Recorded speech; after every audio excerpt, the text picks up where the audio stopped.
Oh, hello, bonjour à tous. Alors, bonjour chez parents, bonjour chez Warrior. Je suis heureuse de vous retrouver encore aujourd'hui pour notre deuxième formation sur l'amour et la drépanocytose. Alors, le thème qui est soumis à notre étude ce soir, c'est gérer les défis émotionnels liés à la drépanocytose en tant que parent. Alors, euh,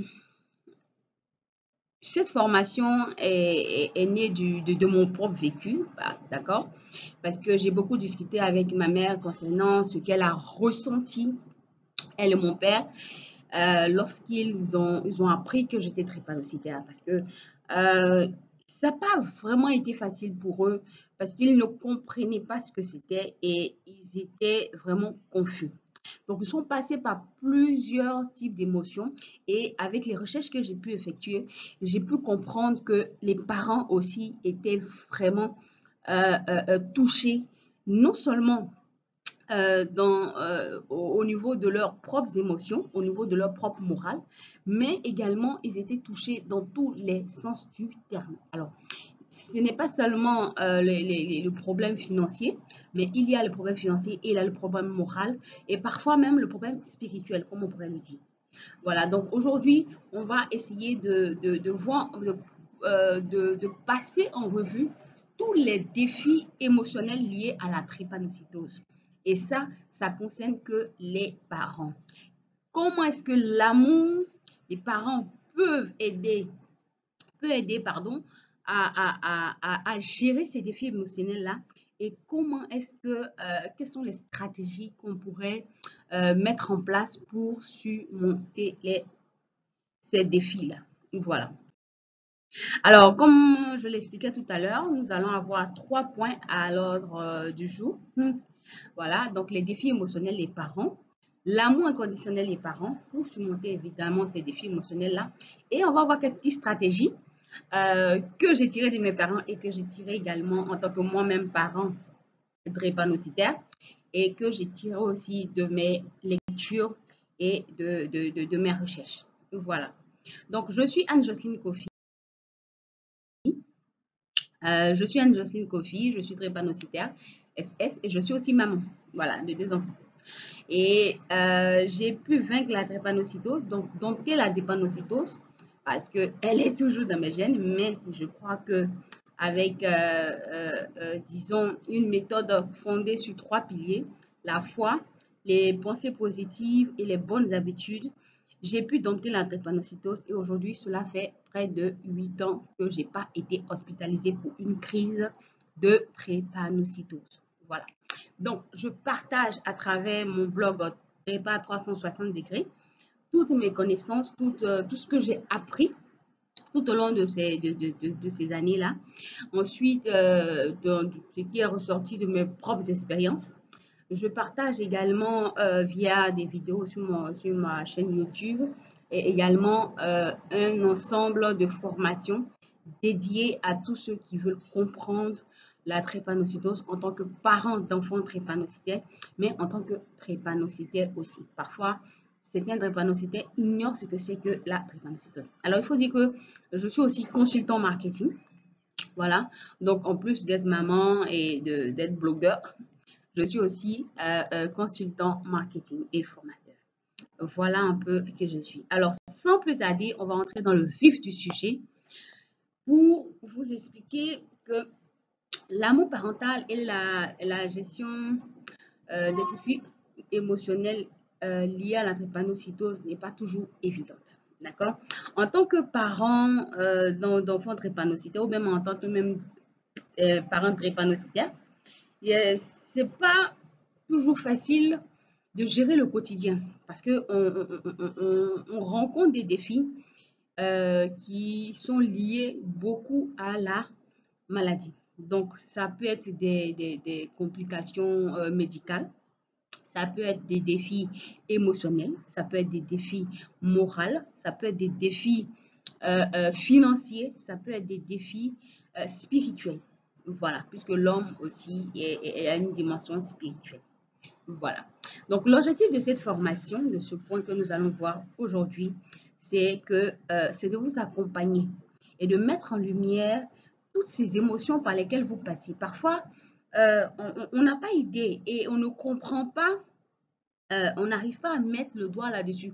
Pourquoi? Parce que c'est pas physique, c'est quelque chose qu'on ne voit pas, mais on le vit et parfois ça interagit sur nous et ça nous force à faire des choses qui parfois blessent l'autre. D'accord? Surtout parfois certains parents qui ignorent la maladie et qui le font tellement ressentir, tellement ils sont dépassés, ils font rejaillir ce qu'ils ressentent à leurs enfants. Donc, du coup, l'enfant se sent comment? Se sent un peu rejeté, ne se sent pas aimé et a l'impression que son parent lui en veut parce qu'il est malade. Et il s'en veut d'être malade alors qu'il n'est même pas responsable de ce qui est arrivé. Les parents aussi, étant dans l'ignorance, ne savent pas aussi comment gérer un peu parfois la situation. Donc, on va essayer d'explorer quelques conseils pratiques qui sont tirés de mes parents, de mon propre vécu, d'accord? Donc, de mes parents, de comment est-ce que j'ai vécu dans mon enfance, de ce que je vis aussi au quotidien moi-même et aussi ce que j'ai recensé comme, disons, témoignage auprès de certains drépanocytaires également, mais également de ce que j'ai pu lire et de mes lectures. Voilà. Donc, on va parler de ces conseils pratiques-là. Ensuite, on va voir un peu les stratégies. Voilà. Et des petites stratégies qui vont vous aider au quotidien à faire quoi? À remonter la pente et à faire passer ou à faire couler ces émotions-là. Voilà. Alors, quels sont les défis émotionnels par lesquels les parents passent? Le premier point que nous allons voir, c'est lorsque ils découvrent le diagnostic. Alors, ma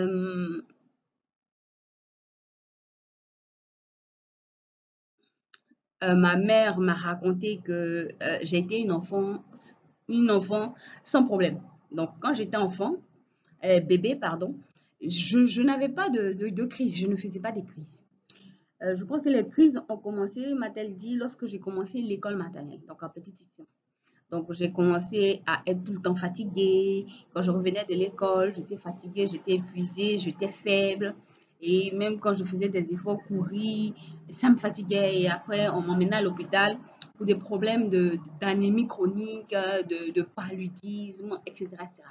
Donc, le médecin d'alors a demandé qu'on puisse faire un test d'électrophorèse. Et c'est là que mes parents ont appris que j'étais drépanocytaire. Alors, qu'est-ce qui s'est passé? Ma mère m'a dit qu'ils ont eu un choc. Donc, la première émotion que un parent va avoir quand il apprend que son enfant est drépanocytaire, c'est le choc. C'est le choc. Il est choqué. D'accord? Donc, c'est un mélange d'émotions. Donc, soit on a peur, on est triste, on est confus. Donc, ma mère me disait que si j'étais confus, ils ne comprenaient pas.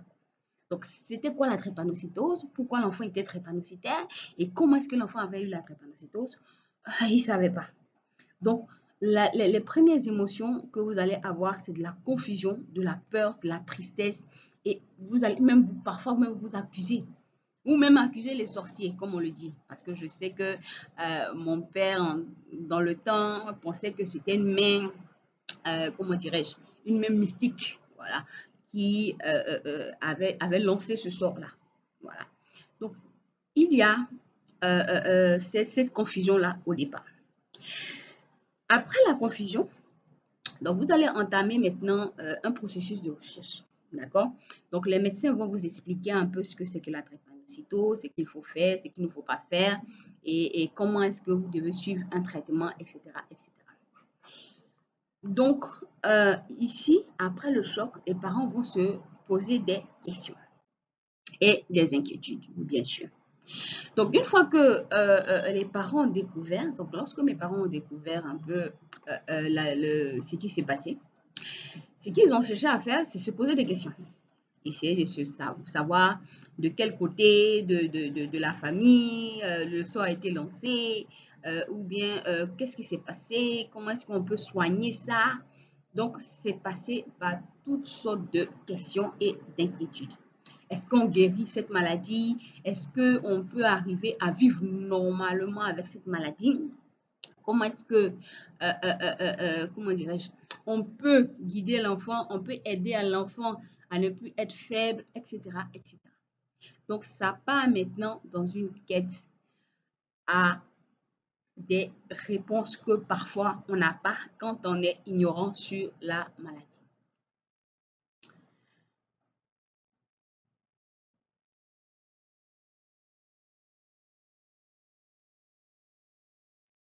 Donc, comme je l'ai expliqué tout à l'heure, il y a des réactions émotionnelles initiales. Donc, le choc, l'incompréhension. Ensuite, la culpabilité. Donc, la culpabilité, c'est quoi? C'est qu'on voit où l'auto-blâme.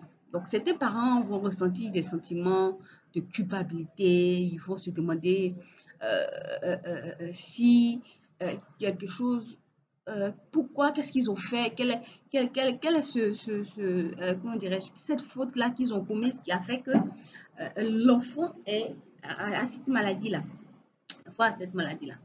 Donc, ça peut passer par des pensées telles que est-ce que c'est ma faute? Est-ce que j'aurais dû faire ça? Est-ce que j'aurais dû rester avec, etc., etc. J'ai reçu une maman qui était tellement bouleversée elle a même souhaité divorcer de son mari. Et Dieu merci, son mari avait vu mes posts et il a fait quoi? Il a essayé de demander à sa femme de me contacter. Et on en a discuté. Donc, j'ai pu la rassurer et elle a pu être rassurée parce que ce n'est pas toujours facile. On peut se blâmer, on peut blâmer l'autre. Donc, quand c'est comme ça peut créer, disons, des petits soucis dans le couple. Mais il ne faut pas le faire. Il ne faut pas le faire. D'autres réactions, c'est l'anxiété et la peur de l'avenir. D'accord? Donc, pour certains parents, l'incertitude par rapport à l'enfant, est-ce que l'enfant va vivre? Parce que quand vous apprenez que l'enfant est drépanocytaire, par exemple, mon cas, ma mère m'a fait savoir que on leur aurait dit que les drépanocytaires ne vivaient pas longtemps, que juste, ils ont une période de vie jusqu'à 18 ans. Mais quand le médecin nous a envoyés vers au CHU de Yopougon, on a rencontré professeur Sangaré. Professeur Sangaré qui était un éminent professeur hémato qui gérait un peu tous les drépanocytaires au CHU de Yopougon en ce temps. Et ce monsieur-là, il avait 70 ans. Et il a dit non. Je me rappelle que mon père avait posé la question. Et comment dirais-je, le professeur Sangaré l'a rassuré. Moi-même, je suis drépanocytaire, j'ai 70 ans. Alors, ça veut dire que le drépanocytaire peut vivre longtemps. Peut vivre longtemps. Alors que pendant longtemps, on a toujours pensé que le drépanocytaire n'avait pas longue vie. Il vivait jusqu'à 18 ans. Donc, on a peur de l'avenir et il y a tellement de clichés. On va entendre des choses par-ci, par-là. Le drépanocytaire ne peut pas avoir des enfants. Le drépanocytaire ne peut pas se marier. Le drépanocytaire ne peut pas, comment dirais-je, faire du sport. Le drépanocytaire ne peut pas, disons, enfanter, etc., etc., etc. Donc, c'est la peur de l'avenir. On ne sait pas comment est-ce que l'enfant va vivre, comment il va vivre. Par exemple, si nous, les parents, on n'est pas là, comment est-ce que les gens vont gérer notre enfant? Est-ce que si, etc., etc. Donc, la peur de l'inconnu peut entraver la capacité des parents à envisager positivement l'avenir. J'ai rencontré beaucoup de mamans qui m'ont écrit, qui sont tellement paniquées qu'elles ont peur pour leur enfant. C'est normal parce que c'est l'instinct maternel, c'est l'instinct du parent de vouloir protéger son enfant. C'est normal. Mais au-delà de cette peur-là, il faut arriver à envisager positivement l'avenir. Mais c'est une réaction émotionnelle normale. Normale pour quelqu'un, par exemple, qui ignore la maladie, qui ne sait pas ce que c'est que la drépanocytose. Voilà. Et une autre réaction émotionnelle qu'on peut avoir, c'est la tristesse et le deuil. Il y a des parents, parfois, qui pensent en même temps à la mort de l'enfant. Je vous assure qu'ils pensent en même temps à la mort de l'enfant. Donc, ils sont tristes, ils ne savent pas comment vivre un peu ce diagnostic qu'ils viennent de recevoir. Ils sont en train d'imaginer un deuil, je ne sais pas, dans leur esprit. Franchement, c'est vraiment difficile. C'est vraiment difficile. Et c'est ces émotions-là qu'on peut ressentir. S'il y a d'autres, pour les parents qui ont des enfants drépanocytaires qui sont dans le groupe, vous pouvez, ça ce sont des émotions un peu que j'ai pu recueillir auprès de ma mère. Donc vous pouvez, disons, parler de vos émotions que vous avez reçues lorsque vous avez eu le diagnostic de vos enfants. Donc faites-le en commentaire. Voilà. Ensuite, après toutes ces émotions-là, on se calme et puis on prend le temps de rencontrer les professionnels de la santé pour faire quoi? Pour comprendre ce que c'est que la drépanocytose. Une fois que c'est fait, le moyen le plus important, c'est l'amour du parent, l'amour inconditionnel du parent. Alors, il faut savoir que l'amour surpasse toute chose sur cette terre. Sur notre terre ici, en tant qu'humain, l'amour est, disons, le carburant de tout ce que nous faisons. Sans amour, vous allez voir que rien ne marche. Si vous n'avez pas l'amour de votre travail, vous n'avez pas envie de vous lever le matin pour aller au travail. Et même quand vous allez y aller, vous allez retrouver le visage serré, énervé, dans un état vraiment pas vraiment intéressant. D'accord? Donc, l'amour est le premier point pour la guérison. Donc, on va parler maintenant de le rôle de l'amour dans le processus de guérison. Bien. Donc, l'amour a plusieurs rôles. D'accord? Comme je l'ai expliqué dans plusieurs de mes vidéos et généralement de mes posts, je vous ai expliqué que l'homme est constitué de 3 entités. D'accord? 3 entités que sont le corps, l'âme et l'esprit. Généralement, l'esprit est celui qui gouverne l'âme et l'âme gouverne le corps. D'accord? Donc, on peut dire que l'esprit gouverne le corps. Donc, l'amour qui se trouve au centre des émotions, donc au centre de l'âme, est celui-là même qui va aider à soutenir émotionnellement et de façon constante l'enfant drépanocytaire que nous avons. Donc, cet amour inconditionnel-là de l'enfant va créer un environnement stable et sécurisant pour l'enfant. Dans mon enfance, chaque fois que j'étais malade, que j'avais une crise, la personne qui me réconfortait, c'était mon père. C'était mon père et ma mère, le fait qu'elle soit là, tout le temps près de moi, en train de prendre soin de moi, ça, en tout cas, ça me donnait de la force de pouvoir supporter la douleur. Et quand mon père me disait, ne t'inquiète pas, tout va aller pour le pied. Ne t'inquiète pas, dans quelques instants, tu ne vas plus avoir mal. Ne t'inquiète pas, tout va aller bien. Vous comprenez? Donc, ce soutien émotionnel que j'ai reçu de mes parents-là m'a permis de faire quoi? De surmonter chaque crise. Ce qui faisait que chaque fois que j'ai un début de crise, lorsque la crise débutait, je faisais quoi? Mon esprit faisait quoi? Se remémorait quoi? Ce que mes parents disaient. Et je voyais ma mère auprès de moi, je voyais, même quand mon père était en voyage pour le travail, même quand j'étais en crise, je savais qu'il était là, par sa voix que j'entendais dans ma tête.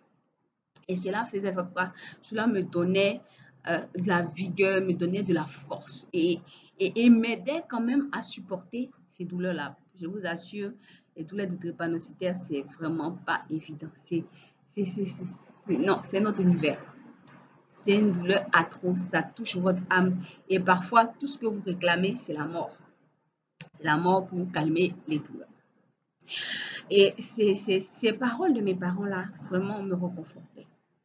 Donc, leur présence me rassurait émotionnellement parce que je me dis que même si je suis en train de souffrir, je ne suis pas seule.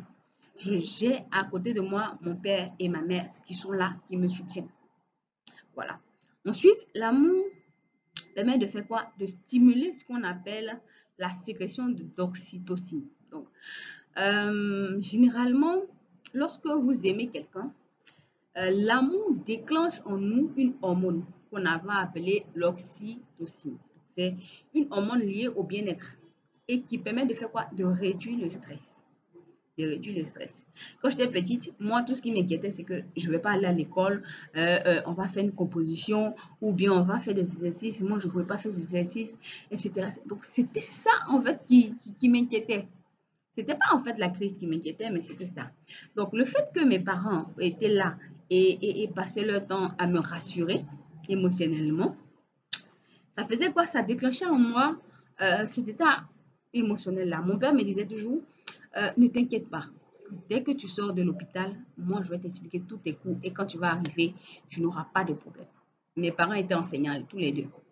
Et ce qui faisait que même quand j'arrivais à la classe, mon père m'avait expliqué tous les cours et c'était comme si j'avais pas raté de cours.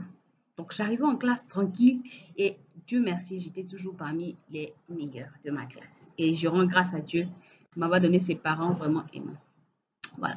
Donc, l'oxytocine, c'est une réaction biochimique, d'accord? Donc, on va pas le voir, mais ça se passe au niveau du cerveau, d'accord? Donc, ça favorise un état émotionnel positif et ça peut avoir des effets bénéfiques sur la santé générale de l'enfant. Donc, vous allez voir que soit il va plus ressentir les crises, d'accord? Ou bien, ce qui va se passer, c'est quoi? C'est qu'il va supporter les crises de cette sorte que même, il ne sera même pas en train de pleurer ou bien il est en train de jouer sur le téléphone. Parce que vous arrivez par exemple au CNDS, vous voyez même des enfants qui sont en pleine crise. Hein. Ils ne sont pas en train de pleurer. Il y a d'autres qui sont sur le téléphone. Ils gémissent un peu, c'est vrai, parce que la douleur est là. Ils gémissent un peu, mais ils sont tranquilles, quoi, en fait. Ils sont tranquilles. Voilà. Pourquoi? Parce que le parent est là, la maman est là, elle s'inquiète. Comment ça va? Tu vas bien? Et les mamans câlinent. Et ces câlins-là font que quoi? Font que tu te sens dans un bien-être et ça peut accélérer la guérison. Voilà. Ensuite, l'amour va faire quoi? Va renforcer l'adhésion au traitement. Un traitement, les traitements que nous prenons, on a besoin forcément d'une foi en ces médicaments-là. Voilà. On va appeler ça l'effet placebo et l'effet nocebo. D'accord? Donc, l'effet placebo, c'est quoi? C'est le fait de croire en quelque chose et de laisser cette chose-là agir. Par exemple, il y a une expérience qui a été faite, c'est le professeur Joe Dispenza. J'ai lu beaucoup ses livres, d'accord? Et il racontait qu'une étude avait été faite, d'accord, sur deux types de patients qui avaient le cancer, d'accord? Le premier groupe d'individus ont été traités avec de l'eau simplement, juste de l'eau simple, c'est-à-dire de l'eau du robinet qu'on leur donnait en disant c'est le traitement, c'est le médicament contre le cancer, vous le preniez simplement, vous serez guéri du cancer. Alors, on a pris le deuxième groupe de malades, était quoi? On leur a donné des comprimés normal qu'on utilise pour la guérison du cancer. Voilà, donc eux, ils prenaient le traitement normal et l'autre groupe ne prenait aucun traitement. On leur disait que l'eau que vous buvez, c'est cette eau-là qui est le médicament. Alors, on a constaté que le groupe qui ne prenait pas de médicament faisait quoi? Ce groupe-là était guéri plus vite que ceux qui prenaient les médicaments. Pourquoi? Parce qu'ils ont eu en leur esprit que lorsqu'ils prenaient chaque fois l'eau, ils étaient guéris. Ils étaient guéris. Pourquoi? Parce que il y avait cela. Donc, l'amour parental va créer ce lien puissant-là qui va motiver l'enfant à suivre des traitements médicaux. Parce que ce n'est pas toujours évident. Je vous dis, les seringues, c'est un terminal ressenti dans sa chair. D'abord, la douleur et puis ressenti encore dans sa chair, les piqûres, c'est infernal. D'abord, on vous pique pour vous mettre un sérum. Ensuite, il y a les injections sur les fesses ou sur les cuisses, etc. etc. Et c'est vraiment pas facile. Alors, lorsque vous aimez votre enfant, vous le motivez, vous lui dites que ça va aller, Je me rappelle que mon père me faisait faire en fait quelque chose lorsqu'on devait me piquer. Il me disait toujours, si tu ne pleures pas, je vais t'offrir, je vais t'acheter un cadeau. C'est chaque fois c'est ce qu'il me disait. Si tu ne pleures pas, je vais t'acheter un cadeau. Si tu ne pleures pas, je vais t'acheter un cadeau. Alors, donc, quand j'arrivais dans la salle d'examen ou lorsque arrivait mon tour d'être prélevé, je me disais, ah, si je ne pleure pas, mon père va m'acheter un cadeau. Donc, c'était sa manière à lui de me montrer son amour et de m'encourager. Donc, ce qui faisait que je prenais le traitement. Et même quand je prenais le traitement, mon père me disait, prends ton médicament. Parce qu'il y a des médicaments, parfois, on n'a pas envie de prendre. On prend tellement de médicaments que parfois, ça devient énervant et chiant. Donc, ça peut arriver que l'enfant ne veuille plus prendre les médicaments. Donc, tout ça, pour que l'enfant puisse adhérer au traitement, il faut l'encourager. Il faut l'encourager et c'est par l'amour que vous allez ressentir envers votre enfant que vous avez trouvé les mots nécessaires pour l'encourager. Chaque fois qu'on nous prescrivait, à ce temps, il y avait un médicament de palu qu'on appelait Alphon. Franchement, je détestais ce médicament. Je détestais ce médicament. Alphon, c'était ma bête noire. Chaque fois qu'on me prescrivait ça, je me disais, oh, mais pourquoi? Et il y avait un autre médicament de sang, Totema. Je ne sais pas si ça existe encore, mais je détestais aussi le goût de Totema. Oh, mais c'était pas facile à faire, à apprendre. Donc, qu'est-ce que mon père disait? Ok, si tu prends le médicament, tu vas vite guérir et je t'achète un cadeau. Chaque fois qu'il me disait ça, je prenais mon temps quand même de pouvoir prendre le médicament. Même si je sais que c'était dégueulasse ou c'était pas bon, ça n'avait pas bon goût sur ma langue. Je faisais l'effort de prendre parce que pour moi, mon père va m'acheter un cadeau. Et Dieu merci, mon père m'achetait toujours un cadeau. Il me récompensait, ça pouvait être des petits trucs parce que j'adorais dessiner.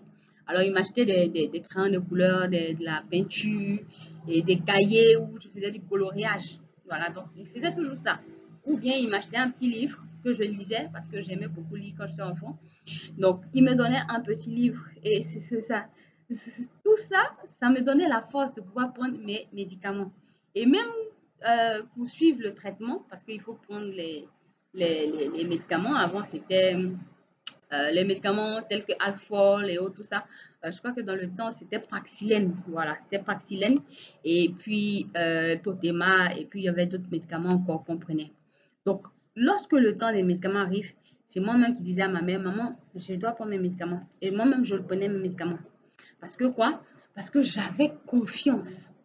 Donc, lorsque cet amour parental-là est créé avec l'enfant, vous allez voir que l'enfant arrive à adhérer facilement aux traitements médicaux. Et ça permet de faire quoi? Ça permet de contrôler la maladie et d'y aller facilement. Voilà. Ensuite, vous avez l'encouragement et l'indépendance et la résilience. Il faut que votre amour puisse nourrir la confiance de soi de votre enfant.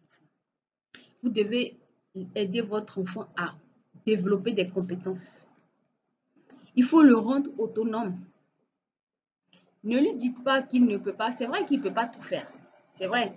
Moi, à mon enfance, je ne pouvais pas faire du sport. Mais mon papa ne m'a jamais dit que je ne peux pas être premier en classe. Mon père m'a toujours encouragé à être meilleur dans ce que je fais. Quoi que je fasse, il m'a toujours dit, fais comme ça, tu vas réussir. C'est seulement le sport qu'il m'interdisait. Fais attention, fais attention. Fais attention, ne cours pas trop. Fais attention, ne t'essouffle pas trop. Voilà, ça c'était quelque chose qu'il le faisait. Parce qu'il ne savait pas en ce temps qu'un drépanocytaire pouvait faire aussi du sport. Mais il m'encourageait toujours dans mes, comment dirais-je, dans mes projets, dans mes activités, que ce soit les activités extrascolaires, il était toujours là à m'encourager. Toujours à m'encourager. Voilà. Donc, c'était vraiment le modèle positif que j'avais, ma mère aussi. Je parle beaucoup de mon père, c'était peut-être tu vois ta mère et ta mère, mais ma mère était toujours là. C'était la force tranquille. Et quand je la regardais, elle était toujours silencieuse, mais je sais qu'au fond d'elle, elle priait beaucoup. Elle priait beaucoup et elle était toujours là pour gérer le reste. Mais je peux vous dire que mes parents m'ont vraiment servi de modèle. Je vous assure que j'ai jamais vu mon père triste. J'ai jamais vu mon père triste. Le jour où je l'ai vu triste, c'est le jour où il a perdu son père. Et c'était pendant la guerre en Côte d'Ivoire. Et c'est là que j'ai vu mon père triste pour la première fois. J'ai vu mon père triste pour la première fois. Il était toujours joyeux, il racontait des blagues. Et surtout quand j'étais malade, hospitalisée, quand il arrive, je suis tellement heureuse. Il me raconte des blagues, il rit avec moi. Et puis, voilà. C'était un peu ça, sa manière à lui de me transmettre un peu des ondes positives. Voilà. Il faut aussi créer un réseau de soutien familial. D'accord? Donc, l'amour familial va créer ce soutien solide-là. Les autres enfants à côté, peut-être, vont penser que ils sont pas aimés, ils sont pas compris, ils sont pas intégrés.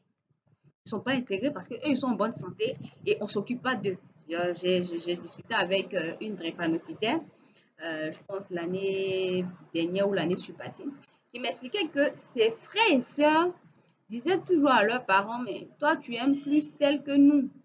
Vous aimez plus tel que nous. Parce qu'elle est malade, vous ne nous aimez pas. Mais ce n'est pas ça, en fait. Il faut que les parents arrivent à faire quoi? À intégrer les autres enfants à ce réseau de soutien familial-là. Expliquer aux autres enfants que celui-là, il est spécial. Il est spécial, pourquoi? Parce qu'il est drépanocytaire, il est comme ça, il est ceci, il est cela.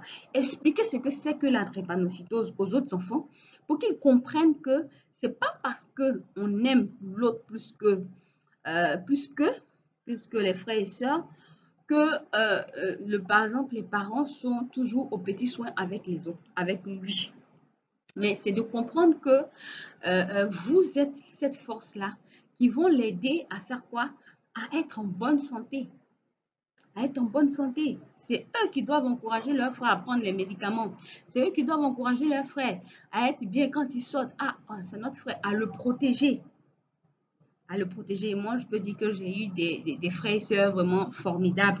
Et je rends grâce à Dieu pour ça. J'ai été dans un environnement bien. Je n'ai pas vécu un peu ces petites difficultés entre frères et sœurs. Peut-être que si ça arrivait, je ne m'en souviens pas.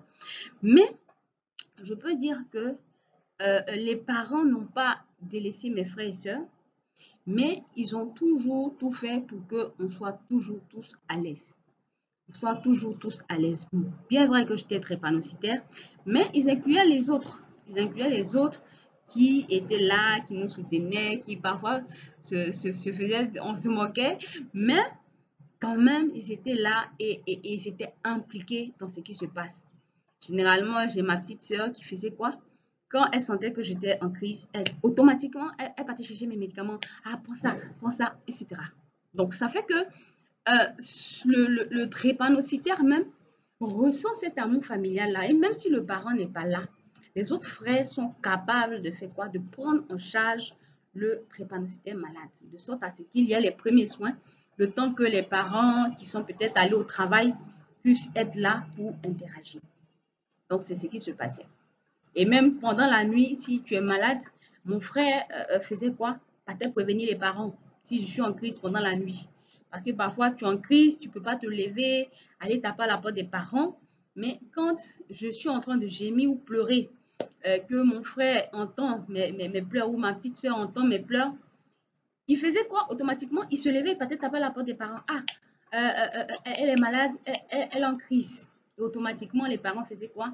Les parents me donner les premiers médicaments, les suppos, les fluorines, etc., pour essayer de calmer la douleur. Et quand ça ne se calme pas, automatiquement à l'hôpital pour les soins, pour réduire diminuer la crise. Voilà. Donc, il faut créer ce réseau de soutien familial. Ensuite, il faut toujours favoriser un environnement positif. La positivité. La positivité, je l'ai toujours expliqué, c'est quelque chose qui ouvre beaucoup de portes. D'accord? L'environnement, comment dirais-je, familial, qui a empreint d'un amour, favorise toujours l'état d'esprit positif. Hein, d'accord? Donc, ça permet à l'enfant d'avoir une très bonne perception et de comprendre sa condition et même de pouvoir s'adapter au quotidien facilement. Facilement. Vous allez voir que c'est pas toujours, disons, c'est vrai que c'est pas toujours évident. Il y a des moments de la vie où tout est sombre, mais lorsque vous êtes positif, vous allez voir que non seulement l'enfant drépanocytaire va se sentir à l'aise, même s'il est en crise, il sait que tout autour de lui, tout le monde l'aime et que le soutient. Donc, cette, disons, cette idée qu'il a de la positivité fait que il guérit facilement, rapidement et il est entouré d'une onde de positivité. Voilà. On va voir maintenant comment créer un soutien, un environnement d'amour et de soutien. Créer un environnement d'amour et de soutien. Alors, lorsque l'enfant est touché par la drépanocytose, donc il est impératif, bien sûr, impératif de construire un environnement familial imprégné d'amour et de soutien. Donc, cet environnement va favoriser non seulement le bien-être émotionnel de l'enfant, mais il va renforcer également la résilience des parents. Donc, voici quelques éléments pour créer un tel cadre, disons, chaleureux et propice à l'épanouissement de votre enfant. D'abord, il faut avoir une communication ouverte et empathique. C'est-à-dire, vous devez encourager une communication ouverte. Expliquer aux autres enfants, expliquer à tout le monde dans la famille ce que c'est que la drépanocytose. Vous devez être aussi à l'écoute des inquiétudes de vos enfants, tant pour le drépanocytaire que pour les autres enfants. C'est toujours important. Vous devez favoriser aussi un endroit d'échange où les autres peuvent exprimer leurs émotions. Vous allez voir qu'il y a certains parmi eux qui se sentent un peu lésés. Ah, maman, tu ne prends pas soin de moi comme ça. Maman, tu ne me fais pas des câlins. Maman, ou bien papa, tu me mets, etc., etc. Et écoutez les autres enfants. Et tentez d'expliquer ce qui se passe et pourquoi est-ce que peut-être vous réagissez de telle manière ou telle manière par rapport à l'enfant malade. Donc, ça permet à l'autre de comprendre et d'éviter ce qu'on appelle des blessures émotionnelles. Parce que ces blessures émotionnelles, ces enfants-là peuvent grandir avec et demain, vont se retrouver des adultes qui sont blessés et qui n'arrivent pas même à donner de l'amour à leur famille. D'accord? Il faut éduquer la famille et l'entourage. Vous devez sensibiliser les membres de la famille élargie, que ce soit les amis, que ce soit les proches, que ce soit les grands-parents, etc. Il faut que toute la famille soit informée. Bon, ça peut paraître parfois un peu bizarre parce que oui, on ne veut pas que tout le monde sache que son enfant est malade, ça fait bizarre. Mais aujourd'hui, je pense que tout le monde peut savoir que pour ceux qui scrollent beaucoup sur TikTok ou YouTube, vous vous retrouvez avec des personnes qui ont des handicaps pas possibles, mais qui présentent leur handicap, sans problème. Les autistes, vous avez des autistes, vous avez des personnes qui sont naines, vous avez des personnes qui sont dyslexiques. Vous avez en fait, il y a plein de personnes, plein de handicaps, parfois invisibles, parfois visibles. Et les gens n'ont plus peur aujourd'hui de présenter ces handicaps-là. Pourquoi? Parce que lorsque vous présentez ce handicap-là, vous faites quoi? Vous pouvez vous sensibiliser les autres pour ne pas qu'ils tombent peut-être dans dans le même piège. D'accord? Donc, ça permet de faire quoi? De sensibiliser les autres membres de la famille, par exemple, qui sont prêts à se marier, à faire au moins leur électrophorèse. Ah oui, nous, on n'a pas fait notre électrophorèse. Voilà ce qui est arrivé. Donc, vous faites attention. Donc, ça permet aussi de faire de la sensibilisation. Vous pouvez aussi favoriser l'inclusion et la normalité. Ce n'est pas parce que l'enfant est drépanocytaire que vous n'allez pas faire des choses normales. C'est pas, ça ne dit pas ça. Moi, je faisais tout. Je jouais dans le sable, je courais partout, et j'aimais beaucoup me promener au soleil. J'adorais ça. J'avais des amis, on était à 14 heures où le soleil est pile poil dans le ciel. J'étais tout le temps en train de me balader dehors. Mes parents, ouf, mon père voulait toujours que je fasse la sieste, mais je ne l'écoutais jamais. Je faisais ce que je voulais. Et puis après, je suis malade. Et puis il dit, bon, voilà, je t'ai dit, mais tu es malade maintenant. Tu veux, bon, ok, on va te piquer. On fait comment? Voilà. Mais il se fâchait jamais. Il se fâchait jamais, il s'énervait pas. Et il encourageait même le fait que je fasse des choses. Je fasse des choses, que je m'amuse, que je sois un enfant normal. Et il faut encourager aussi la participation active dans les activités de la famille. C'est pas parce qu'un enfant est drépanocytaire qu'il ne peut pas faire la cuisine. C'est pas possible. C'est pas parce qu'un enfant est drépanocytaire qu'ils ne peuvent pas aller au bord de la plage. On va dire que oui, il faut attacher plein de trucs, il ne faut pas qu'il ait froid, etc. Et ça fait du bien. Mettre les pieds dans l'eau, c'est bon. C'est vrai que peut-être que ça va choquer certains parents, ou bien peut-être que les médecins vont me dire, mais non, si vous pensez que lorsqu'il va mettre ses pieds dans l'eau, il va être, comment dirais-je, il va, comment dire, avoir une crise, il va avoir une crise. Il va avoir une crise. Je me rappelle que je voulais nager. Mon père m'a dit, si tu nages, est-ce que tu vas avoir une crise? Je lui ai dit, mais papa, je ne vais pas avoir de crise. Donc, je suis partie, il nous a invités, on est parti à l'hôtel président, ensuite à Yamsoko, et nous, on a nagé. À 14 heures, le soleil était haut dans le ciel, l'eau était bien tiède. J'ai nagé, quand j'ai fini, quand j'ai senti que le temps se devenait un peu froid, je suis sortie de l'eau tranquille, j'ai pas eu de crise. Donc, tout est question de ce qu'on pense, de ce qu'on a à l'esprit.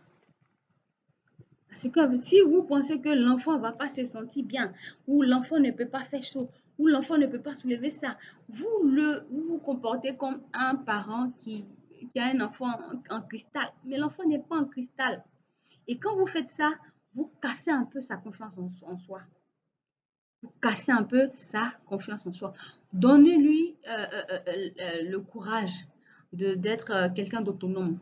Il peut participer aux activités, il peut tout faire.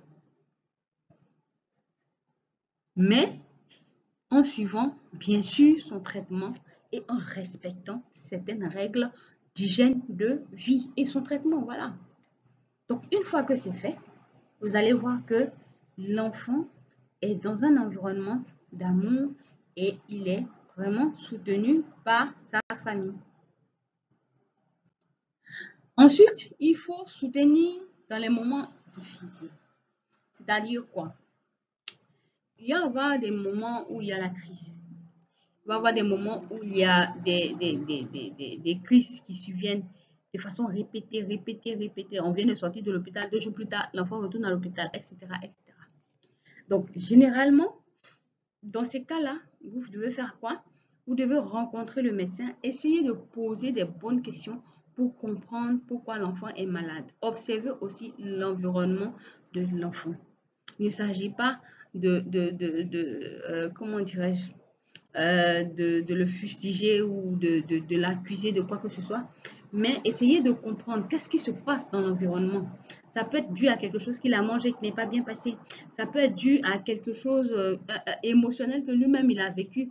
Ça peut être à l'école, puisqu'il y a certains drépanocytaires qui sont, comment dirais-je, agressés par leurs amis. Moi, je me rappelle, j'ai des amis qui me disaient, oh, tes yeux sont jaunes, yeux jaunes, yeux jaunes. Voilà, ce sont des noms qui peuvent parfois blesser un enfant. Et il est dans un stress là, il n'explique pas aux parents et autres. Moi, je me rappelle que j'ai dit à mon père, papa, mes amis se moquent de moi parce que mes yeux sont jaunes. Il m'a dit simplement, ne t'inquiète pas, tu as de très beaux yeux, ma fille. C'est aussi simple que ça. Aussi simple que ça. Enfin, je n'ai pas compris sur le coup. J'ai dit, mais comment? Tout le monde a les yeux blancs, puis moi, mes yeux sont jaunes. J'ai dit, c'est que la couleur jaune est très belle. C'est pour cela que tes yeux sont jaunes. Enfin, il a dit un truc qui m'a fait rire. Et puis après, bon, je suis passée là-dessus et j'ai même plus pensé à ça. Même quand les gens m'interpellait par rapport à ça, je m'en fichais parce que mon père m'a rassuré sur ça en fait. Donc, essayez de voir un peu comment est-ce que vous pouvez gérer pour atténuer ce stress émotionnel-là. Vous devez aussi célébrer les petites victoires. Lorsque un enfant sort de la crise, félicitez-le. Ah, tu as été courageux. Vraiment, mon fils, vraiment, tu as supporté. Je te félicite pour ça. Donc, quand vous le faites, vous allez voir que l'enfant a confiance en lui et il fait quoi? Il s'émoue. D'accord? Ça permet de créer cette atmosphère positive-là au sein de la famille. Ensuite, il faut encourager l'autonomie. L'autonomie, c'est quoi? C'est apprendre à l'enfant à, à se prendre en charge, même si vous n'êtes pas là. D'accord? Vous, même s'il est petit, moi je me rappelle à partir du CE2, j'ai commencé moi-même à être autonome, à prendre mes médicaments. Quand je suis en crise, mon père m'avait dit, et ma mère m'ont dit que si je sens des picotements, c'est que c'est la crise. Donc, qu'est-ce que je dois faire? Je vais ouvrir le placard de la boîte à pharmacie. Je prends comment dirais-je, le suppôt, Nufleury, et je me mets un suppôt.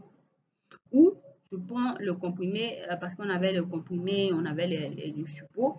Aussi, s'il n'y a pas de suppôt, tu prends maintenant, si tu vois que ça ne va toujours pas, tu nous appelles. Et on avait le téléphone fixe en ce temps, et j'avais le numéro des parents. Vous comprenez?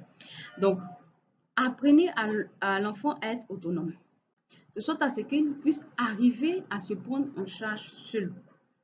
C'est-à-dire quoi? C'est vrai qu'il avait ses frères sont là, mais lui aussi, il doit savoir que, ah, voilà, tu dois boire beaucoup d'eau. Voilà, tu dois éviter ça. Voilà, lorsque tu commences les crises, ce que tu dois faire. Donc, ça permet à l'enfant de renforcer son estime de soi. Et ça lui permet aussi de pouvoir se prendre en charge. C'est pas parce qu'il est drépanocytaire qu'il ne peut pas aller seul quelque part. Non. Quand il va seul, qu'il n'oublie pas sa gourde, qu'il n'oublie pas de ne pas manger des choses qu'il ne doit pas manger, donnez-lui une liste de tout ça. Et vous mettez votre numéro dans ses affaires et il s'en va. D'accord? Donc, ça lui permet d'être autonome. D'accord? Donc, à partir de 7 ans, un enfant, il est déjà autonome. Même pas 7 ans, même à partir de 5 ans, rendez-le autonome. C'est important. Quelles sont les stratégies Quelles sont les stratégies pour surmonter les défis émotionnels? Alors, on va voir 3 points. L'importance de la connaissance.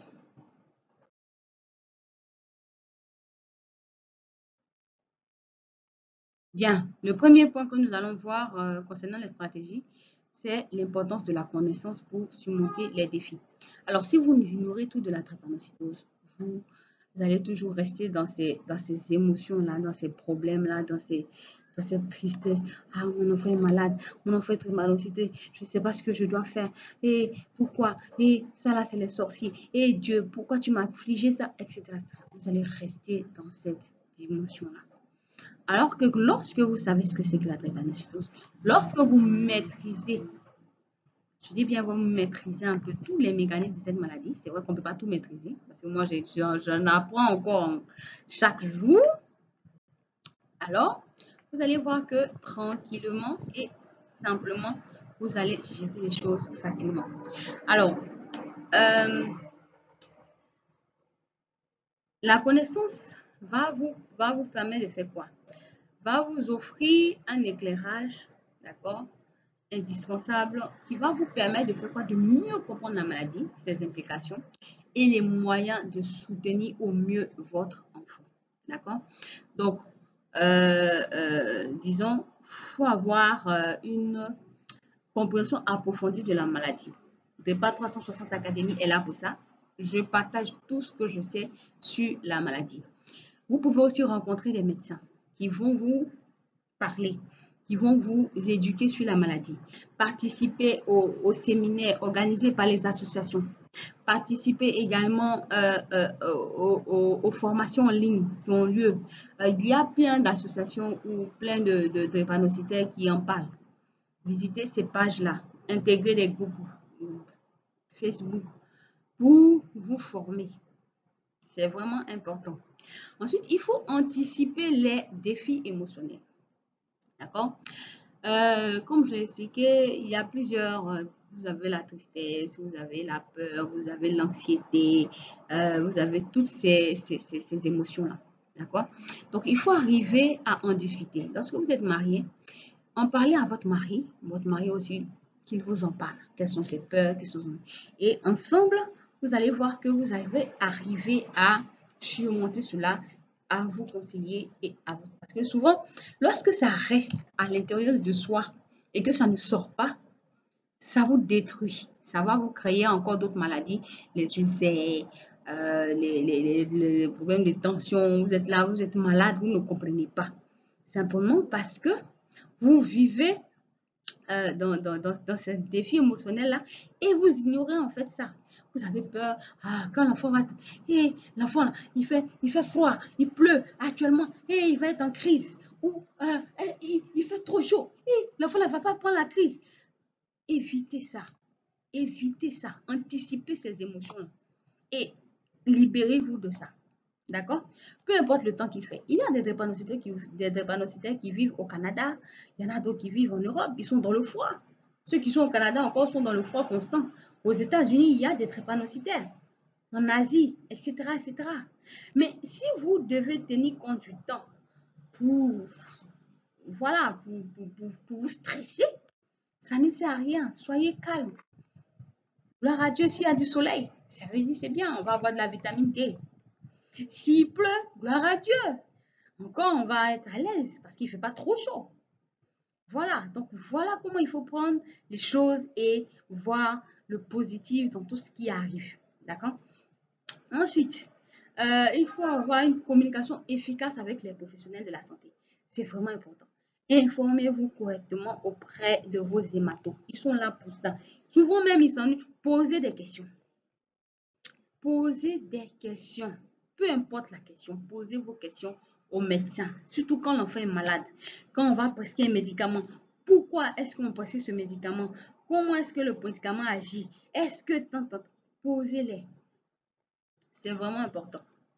C'est vraiment, vraiment important.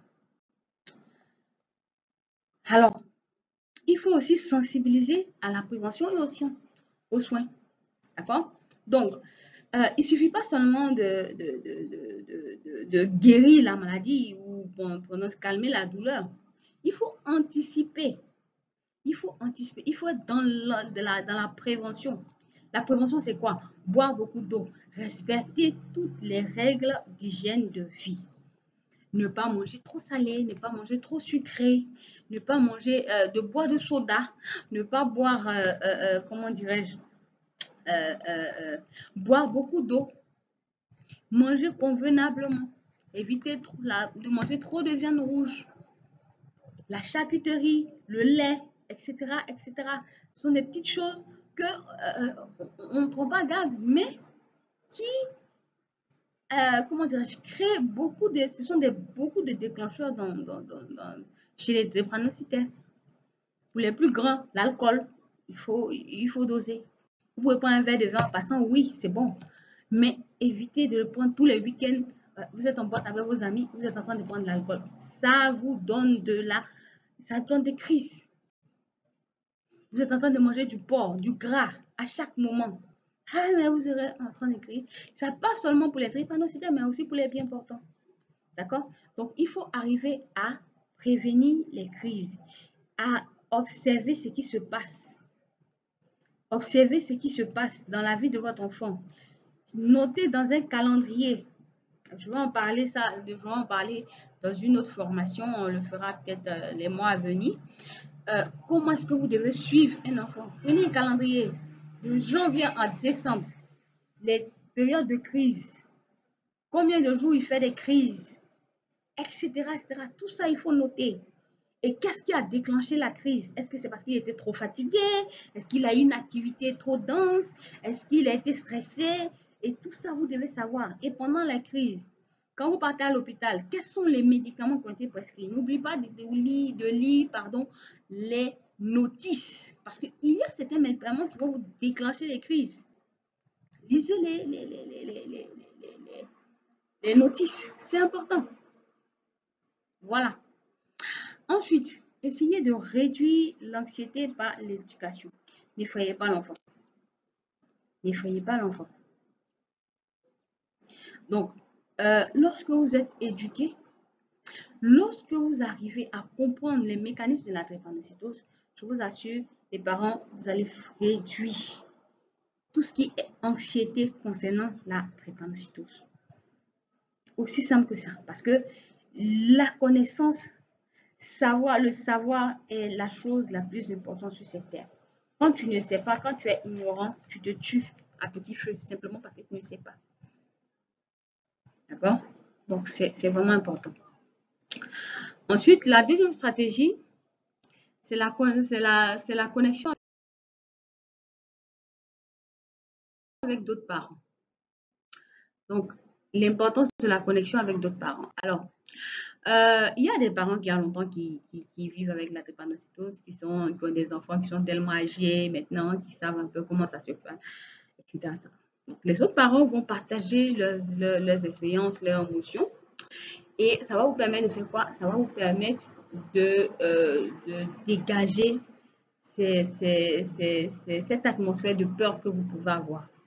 D'accord? Vous aurez des conseils pratiques, des astuces. Il y a des parents qui ont plein d'astuces. Moi, j'ai appris beaucoup de choses d'autres drépanocytaires. Hein. Ce n'est pas seulement ce que j'ai testé.